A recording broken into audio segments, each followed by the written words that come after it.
আচ্ছা, বাংলা ভাষায় কথা বলাটা কি অপরাধ? এটা তো আমাদের মাতৃভাষা। মাতৃভাষা মাতৃদুগ্ধ, মাতৃভাষা আমাদের মায়ের সমান। কিন্তু আপনারা জানলে অবাক হবেন, বিজেপির আসামের সরকার এনআরসির তালিকা তৈরি করা নিয়ে বক্তব্য রাখছে।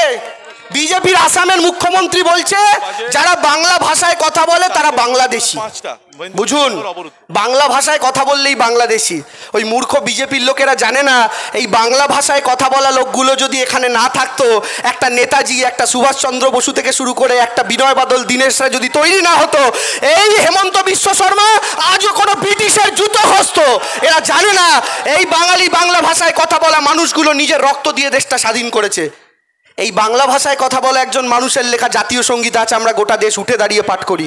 এই বাংলা ভাষায় কথা বলা একজনের লেখা দেওয়া জয় হিন্দ স্লোগান আজ আমরা দিই। এই বাংলা ভাষায় কথা বলা একজনের তৈরি করা বন্দে মাতরম স্লোগান ধ্বনি আমরা আজকে দিই, আর তাদেরকেই আজকে বাংলাদেশি বানিয়ে দিচ্ছে। বিজেপি একটা বাংলা বিরোধী, বাঙালি বিরোধী রাজনৈতিক দল। বাংলার মাটিতে বিজেপির শক্তি বৃদ্ধি পাওয়া মানে বাঙালির ক্ষতি, বাংলার ক্ষতি, আমাদের মুখের ভাষার ক্ষতি।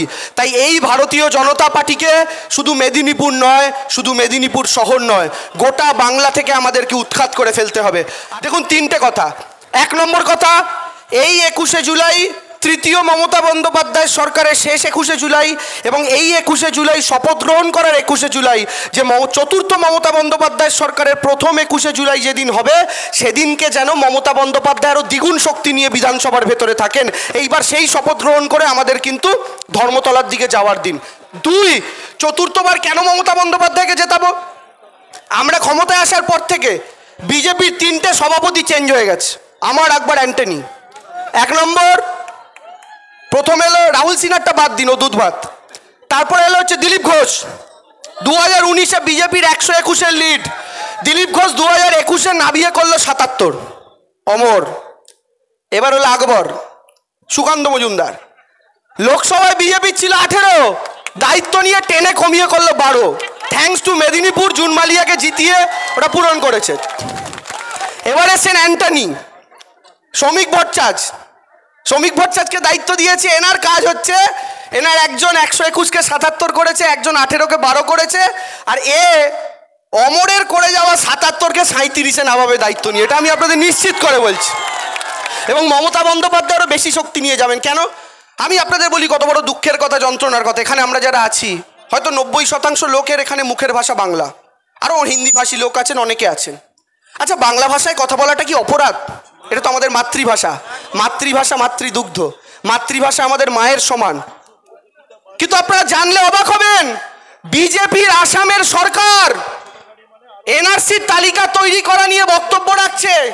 বিজেপির আসামের মুখ্যমন্ত্রী বলছে যারা বাংলা ভাষায় কথা বলে তারা বাংলাদেশি। বুঝুন, বাংলা ভাষায় কথা বললেই বাংলাদেশি। ওই মূর্খ বিজেপির লোকেরা জানে না, এই বাংলা ভাষায় কথা বলা লোকগুলো যদি এখানে না থাকতো, একটা নেতাজি, একটা সুভাষচন্দ্র বসু থেকে শুরু করে একটা বিনয় বাদল দীনেশরা যদি তৈরি না হতো, এই হেমন্ত বিশ্ব শর্মা আজও কোনো ব্রিটিশের জুতো হস্ত। এরা জানে না এই বাঙালি বাংলা ভাষায় কথা বলা মানুষগুলো নিজের রক্ত দিয়ে দেশটা স্বাধীন করেছে। এই বাংলা ভাষায় কথা বলা একজন মানুষের লেখা জাতীয় সঙ্গীত আছে, আমরা গোটা দেশ উঠে দাঁড়িয়ে পাঠ করি। এই বাংলা ভাষায় কথা বলা একজনের লেখা দেওয়া জয় হিন্দ স্লোগান আজ আমরা দিই। এই বাংলা ভাষায় কথা বলা একজনের তৈরি করা বন্দে মাতরম স্লোগান ধ্বনি আমরা আজকে দিই, আর তাদেরকেই আজকে বাংলাদেশি বানিয়ে দিচ্ছে। বিজেপি একটা বাংলা বিরোধী, বাঙালি বিরোধী রাজনৈতিক দল। বাংলার মাটিতে বিজেপির শক্তি বৃদ্ধি পাওয়া মানে বাঙালির ক্ষতি, বাংলার ক্ষতি, আমাদের মুখের ভাষার ক্ষতি। তাই এই ভারতীয় জনতা পার্টিকে শুধু মেদিনীপুর নয়, শুধু মেদিনীপুর শহর নয়, গোটা বাংলা থেকে আমাদেরকে উৎখাত করে ফেলতে হবে। আর দাদারা ভাইরা, তৃতীয়বারের জন্য তৃতীয় বক্তব্য যেটা বলে শেষ করব, এদের ধর্মের রাজনীতিতে পা দেবেন না। কেন পা দেবেন না? আমি আপনাদের একটা শুধু উদাহরণ দিই। আমি সব জায়গাতেই বলি, আপনাদের এখানেও আজকে বলি। দেখুন, আপনারা এদিকে একদল দাদার ভাইরা আছেন, এদিকে একদল দাদা ভাইরা আছেন। তো ধরুন আমি মাঝখান থেকে একটা দড়ি ফেলে দিলাম, দড়ি ফেলে বাদিকের লোকেদের আপনাদের বললাম আপনারা টিম এ, আর আপনাদের বললাম আপনারা টিম বি, দুভাগে ভাগ করে দিলাম। এবার আমি আমার 4-5টা ছেলেকে টিম এর মধ্যে ভিড়িয়ে দিয়ে বললাম টিম বি এর নামে গালাগাল কর, জোড়া তোমাদের গালাগাল করছে। আর 4-5 জন ছেলেকে আপনাদের মাঝে ভিড়িয়ে দিয়ে বললাম জানেন ওদিকের লোকের আপনাদের গালাগাল করছে। এবার এই ছেলেগুলো যখন ওদের নামে আপনাদের উস্কাবে, আপনারা খেপে যাবেন। আপনাদের যখন এদের নামে উস্কাবে, আপনারা খেপে যাবেন। কি তফাৎ হবে? এখন আপনারা তাকিয়ে আছেন সবাই আমার দিকে, আমি বক্তব্য রাখছি, এরপর সায়নিধি রাখবে তার দিকে তাকাবেন, তৃণাঙ্কুরদা রেখেছে তার দিকে তাকাবেন। কিন্তু যেই আমি আপনাদেরকে এদের নামে খচিয়ে দিলাম আর এদেরকে আপনাদের নামে খচিয়ে দিলাম, আপনারা একে অপরের দিকে তাকিয়ে গালাগাল করা শুরু করবেন, ঝগড়া করা শুরু করবেন। আমার দিক থেকে যেই নজরটা আপনাদের একে অপরের দিকে যাবে, তখন আমি মঞ্চে দাঁড়িয়ে কি করব, সুন্দর সুন্দর চেয়ার টেবিল আর মাইক বক্সগুলো গাড়িতে তুলে নিয়ে পালিয়ে যাব, আর আপনি স্টেজের দিকে তাকিয়ে দেখবেন দেবাংশুও হাওয়া, জিনিসপত্র হাওয়া। এটা হচ্ছে বিজেপির পলিটিক্স। আপনাদের হিন্দু মুসলমানের মধ্যে ঝগড়া বাঁধিয়ে দেশটাকে খালি করে দেওয়া, দেশটাকে ফাঁকা করে দেওয়া, জিনিসপত্রের মূল্য বৃদ্ধি করে দেওয়া, এটা বিজেপির রাজনীতি। বিজেপি বলছে তারা ক্ষমতায় এলে 3000 টাকার অন্নপূর্ণার ভাণ্ডার দেবে, বলছে না শুভেন্দু? একটা রাজ্যে নেই। আর নয় বিজেপির নেতাদের বলুন, এতই যদি ক্ষমতা থাকে, কেন্দ্রে তো তোমাদের সরকার আছে, বলো কেন্দ্রীয় সরকারকে অন্নপূর্ণার ভাণ্ডার চালু করতে, তাহলে রাজ্যের প্রকল্পও পাবে, কেন্দ্রের প্রকল্পও পাবে। সেটা করার কিন্তু এদের দম নেই। তাই আপনাদের বলছি, এদের ফাঁদে পা দেবেন না, হিন্দু মুসলমানের রাজনীতিতে পা দেবেন না। মনে রাখবেন, বাড়িতে যদি আগুন লাগে, সেই আগুন কিন্তু দেখে জ্বলে না, এটা হিন্দুর বাড়ি না, এটা মুসলমানের বাড়ি। আর এটাও মাথায় রাখবেন, আগুন যখন লাগে তখন অমিত শাহের ছেলেদের বাড়ি পড়ে না, ওরা বিসিসিআর সভাপতি উড়ে হয়ে লন্ডন থেকে আমেরিকা ঘুরে বেড়ায়, বাড়ি পড়ে কিন্তু সাধারণ খেটে খাওয়া মানুষের ছেলেপিলেদের। তাই এদের দাঙ্গার রাজনীতিতে পা দেবেন না। আর শক্তিশালী হয়ে 21-এ একটা খেলা খেলেছেন, 26-এ আরও একটা খেলার প্রস্তুতি নিতে হবে। এবারের খেলাটা কিন্তু ওয়ার্ল্ড কাপ, এটা মাথায় রাখতে হবে। আর আমি 21-এর মতোই আরও একবার বলি, ওদের অনেক প্লেয়ার, ওদের অনেক ক্ষমতা, ওদের অনেক ক্ষমতা আছে, আর আমাদের একটা মমতা আছে।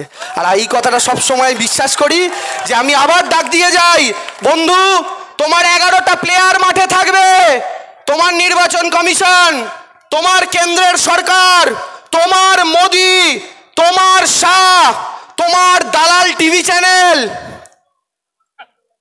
তোমার কাঁড়ি কাঁড়ি টাকা, তোমার ছোট ভাই সিপিএম, ছোট ভাই কংগ্রেস, সবাই তোমার একদিকে থাকবে।